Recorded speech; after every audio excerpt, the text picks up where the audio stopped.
Hello everyone! So kakauwi lang natin kasi umuwi ako kasi nga last vigil ngayon pala, kahapon pala ako umuwi. So ngayon kasi di ba last vigil ngayon ay kahapon. So ngayon guys, so nalibing na po yung lolo namin. So ay magwawalis tayo dito kasi sobrang dumi ng bahay. Sobrang dumi talaga. So, tinulungan ko na si mama para magwalis.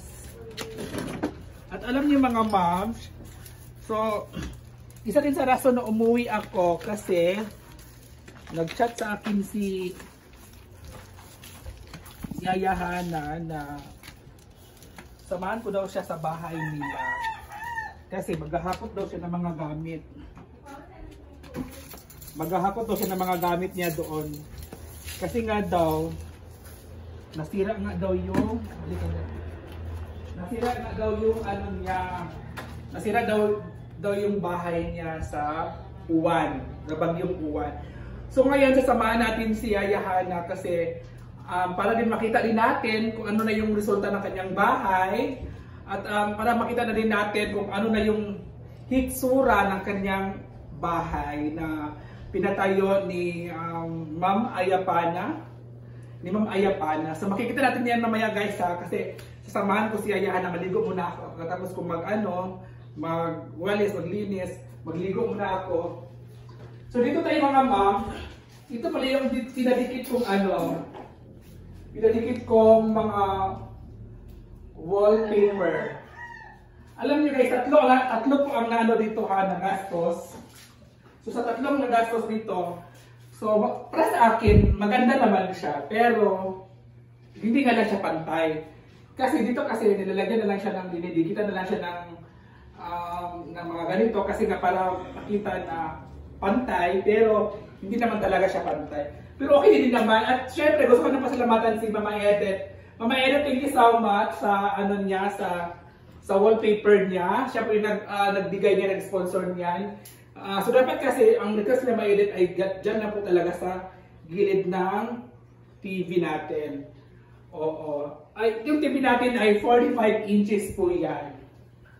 So kanina tapos na ako maghugas, kanina sabi hugasin na naman. So ngayon mga mamshi, maliligo muna ako at good luck na lang sa atin.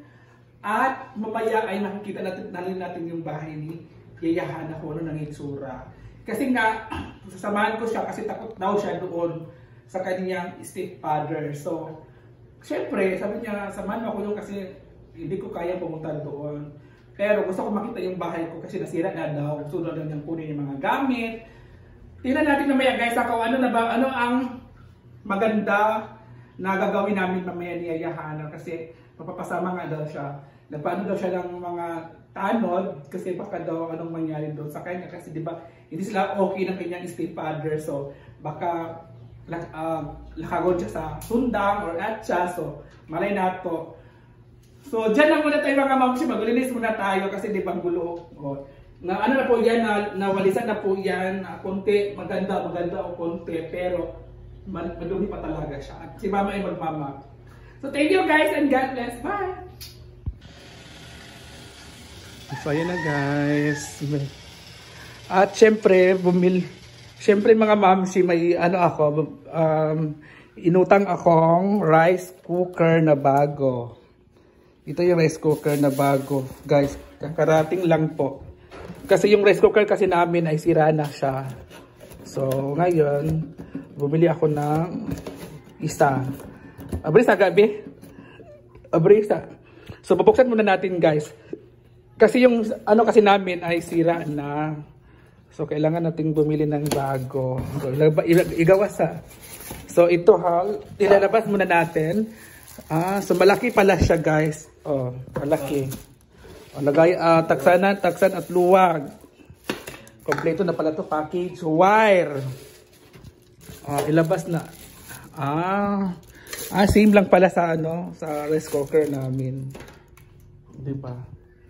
So ito na siya guys, Ito na yung bago naming rice cooker. Diba? Kasi kasi ito kasi sira na talaga siya, guys. Ito yung luma na binili ko dati. So matagal na dito sa amin. Itong rice cooker na to, 'di ba? May ano na rin siya, kalawang.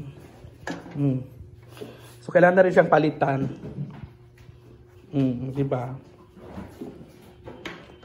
At least okay naman siya. Oh, pero okay naman siya, guys. Tumutunog na siya, oh. Okay naman siya, pero kailangan din kasi may bago. Diba? May bago na naman si mama. Hi guys! Aray, kuya ko pag kaansing. Dami kaansing. Diba? Ano ako napangag. So, punta kayo doon sa Yansing. Sa Sagana. Sa kanyang bahay. So, punta kami sa bahay ni Ansing. At titignan lang namin. Tignan namin yung bahay niya. Rice cooker, ang dala ni Musing. Hello sir, good afternoon. So rice cooker, imong tanawon? Ang kaagi ba ta? So, ngayon guys, punta na kami sa bahay nila Ansing. Titignan namin.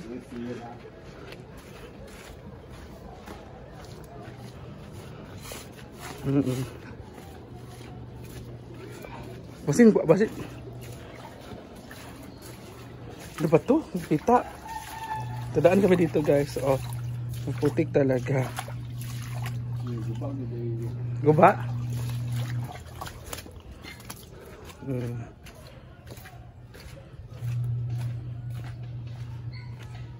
Sita na tayo guys.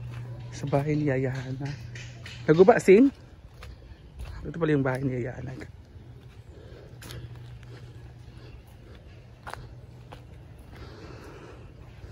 So ito pala yung bahay. Ay, naguba, nagidi ay.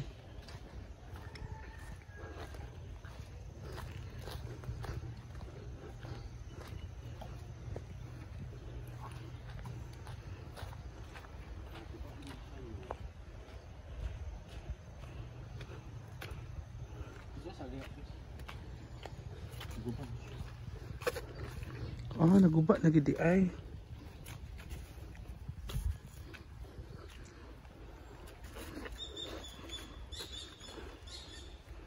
Ayun na guys, naguba na pala. Ito yung bahay ni Yaya Hana, nasira na. Sayang naman to, Yaya Hana, nasira. Sira na talaga yung bahay niya.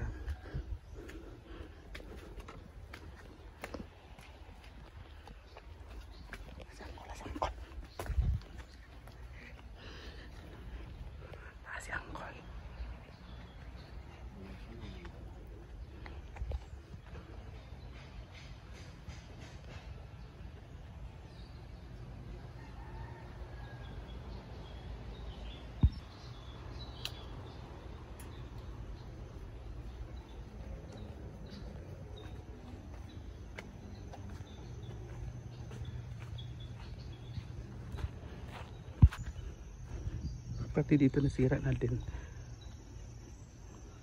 sa bagyong uwan. Grabe.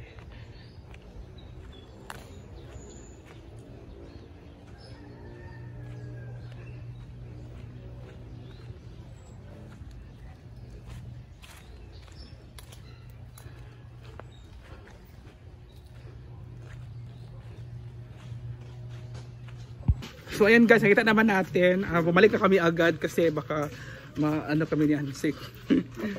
Sa Batuklaw kami nag-itak doon. So bumalik na kami agad kasi nakita ko yung stepfather niya doon sa loob.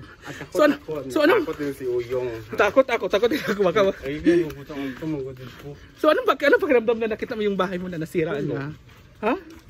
Wala. Bakit? Hindi ka nanghihinayang? Hindi ka nanghihinay. Hi! Hindi ako nanghihinayang. Bakit? Kuya, bakit?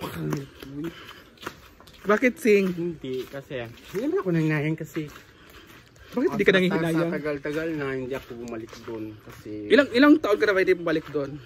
Ilang taon lang. Months pa lang naman kayo, diba?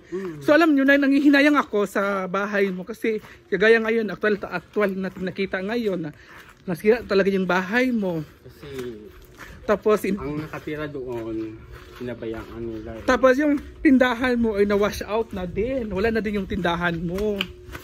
Diba? Sayang. Tapos kita nyo naman guys ha, Nakita niyo naman kung paano nasira yung bahay. Niyayahan na doon. Pero okay lang yun. Hmm? Kaya sabi na ni Kagawad dito na huwag ka nang bumalik doon, ikaw pa mag-repair tapos pabalik ka doon.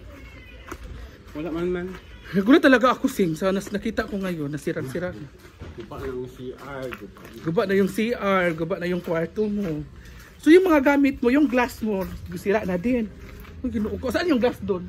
pero may glass ako. Guys, Ipak namang good. yun lang yung pinakita ko kasi ito paglingon ko sa kabila, andun pa yung stepfather niya kaya baka magalit yung stepfather na lang habulin kami ng itak which is wala pa namang CVO na kasama namin.